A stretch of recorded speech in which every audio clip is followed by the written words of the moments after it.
दोस्तों, भगवान ने हमको ये आँखें ये दुनिया देखने के लिए दी हैं, लेकिन स्वयं भगवान सिर्फ और सिर्फ बंद आँखों से ही दिखते हैं। नमस्ते दोस्तों, मैं प्रवीण लेकर के आया हूँ आज एक राजा की कहानी। दोस्तों, एक राजा किसी राज्य में रहा करते थे। वो भगवान को बहुत ही ज़्यादा मानते थे।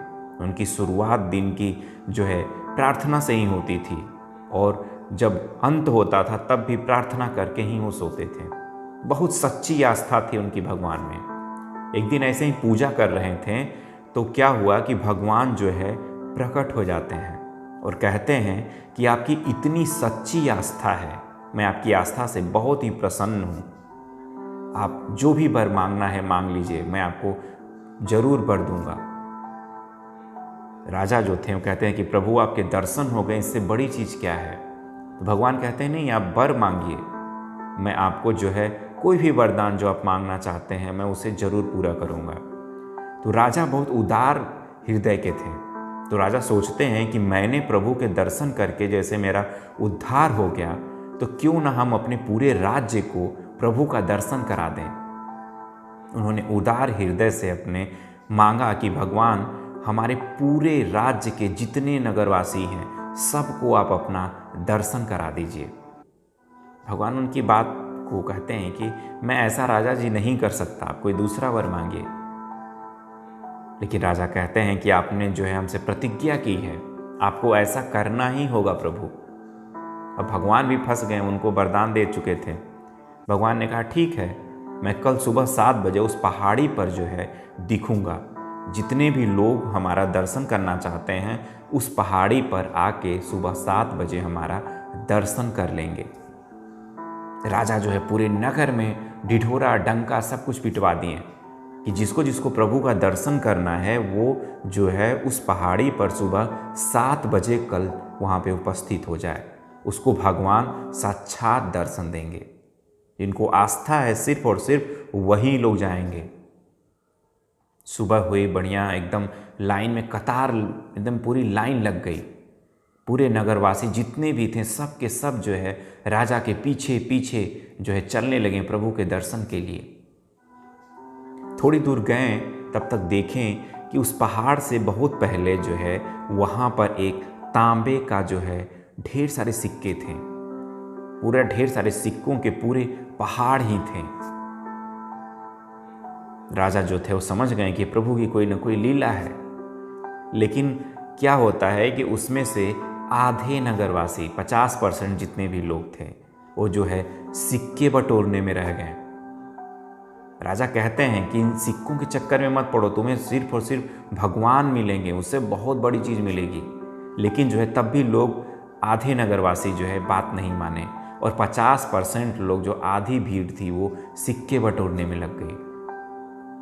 थोड़ी दूर और जाते हैं, थोड़ी दूर आगे बढ़ते बढ़ते तब तक देखते हैं कि वहाँ पर चांदी का पहाड़ मिलता है। 50% लोग जो राजा के पीछे पीछे आते रहते हैं उसमें से 20-25% लोग जो है चांदी के सिक्के बटोरने में लग गए। उन्होंने कहा कि यार हम क्या ही करेंगे भगवान का दर्शन करके, हमारी पूरी ज़िंदगी संवर जाएगी जब ये सिक्के अगर हमको मिल जाएं तो। राजा बार बार मना कर रहे थे कि ये प्रभु की लीला है, तुम लोग इसके भ्रम में मत पड़ो, आगे बढ़ो, प्रभु के दर्शन करो। न जाने कितनी संपत्ति उनके आगे कुछ भी नहीं है। लेकिन लोग बात नहीं मानते हैं। वो चांदी जो है कि सिक्के बटोरने में लग गए। राजा ने देखा कि बिल्कुल भीड़ कम हो गई। 25% जो है भीड़ सिर्फ और सिर्फ राजा के साथ जा रही थी। बाकी 75% लोग जो है जा चुके थे, पैसे लेके, सिक्के लेके, चांदी के सिक्के लेके। थोड़ी दूर और आगे बढ़ते हैं, प्रभु की एक और लीला होती है। इस बार सोने के सिक्के मिलते हैं, सोने के सिक्कों के पहाड़, ढेर सारे सोने के सिक्के, जो जितना ले ले पूरा पहाड़ ही था, पूरा गजा हुआ था सोने के सिक्कों से। जो भी कुछ बचे हुए थे 25% लोग जो है सोने के सिक्के बटोरने में लग गए। यहाँ तक कि जो मंत्री थे राजा के, वो भी जो है सोने के सिक्के के लालच में पड़ गए। उन्होंने कहा कि अरे भाई, अगर हम थोड़ा सा भी इसको ले लें तो हमारी पूरी ज़िंदगी बदल जाएगी, पूरी ज़िंदगी भर बैठ के खाएंगे, क्या ही चाहिए हमको। राजा जो थे बहुत दुखी हुए। थोड़ी दूर जाते हैं तब तक राजा के साथ सिर्फ और सिर्फ उनकी रानी बचती हैं। रानी से कहते हैं कि देख रही रानी साहिबा क्या हो रहा है, लोग चांदी, हीरे, सोने इस सब के सिक्कों के पीछे पड़े हैं। बहुत हमको दुख हुआ। भगवान हमको मना कर रहे थे कि राजा ऐसा मत करिए, पूरे नगर का हमको दर्शन नहीं मिल सकता है। लेकिन फिर भी मैंने नहीं माना और मैंने सबकी शांति के लिए, सबको मोक्ष प्रदान करने के लिए, मैंने प्रभु के दर्शन के लिए मैंने जिद किया। रानी साहिबा कहती हैं हाँ ये तो बहुत ही गलत है, लोग छोटे छोटे लोभ में पड़ जाते हैं। और थोड़ा सा राजा और आगे जाते हैं तो वहाँ पे एकदम हीरे ही हीरे होते हैं और हीरे देख के रानी पगला जाती हैं। रानी कहती हैं वो हीरो में ही लग जाती हैं, वो आगे ही नहीं बढ़ती हैं। राजा जो है धीरे धीरे आगे चला जाता है और रानी जो है हीरे पा कर के पागल हो जाती हैं। कहती हैं अरे इतने हीरे जो हमारे राज्य महल में नहीं थे, वो पूरी पहाड़ मिल गए हीरे के, और मैं इकलौती हूँ, मैं ही सिर्फ पूरी पहाड़ को पाई हूँ। इतने हीरे, बिल्कुल देख के रानी पगला जाती हैं, हीरे बटोरने में लग जाती हैं और राजा जो है आगे निकल जाते हैं। राजा को बहुत दुख होता है कि सब तो सब गए ही लालच में, और मेरी जो रानी है ये भी हीरे के लोभ में जो है रुक गई। चूँकि राजा को दर्शन करना था इसलिए वो आखिरी तक उस पहाड़ी पर गए। उनको पता था कि प्रभु की लीला है। जाते हैं और वहाँ पे भगवान का जो है दर्शन पाते हैं। भगवान से पूछते हैं कि प्रभु आपकी क्या ही लीला है।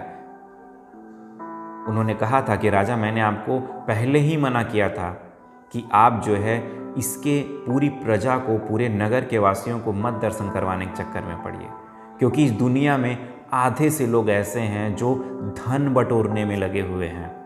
किसी को धन चाहिए, किसी को बड़ी गाड़ी चाहिए, किसी को बड़ा बंगला चाहिए, किसी को बहुत ही अच्छी जॉब चाहिए। लेकिन वो शायद भूल जाते हैं कि अगर हमें पाना है तो सच्चा कर्म और सच्ची भक्ति करनी होगी, तभी मैं मिलूँगा। मुझे चाहे कोई 500 कुंटल प्रसाद चढ़ा दे, उससे मैं कभी भी नहीं मिलता किसी को भी।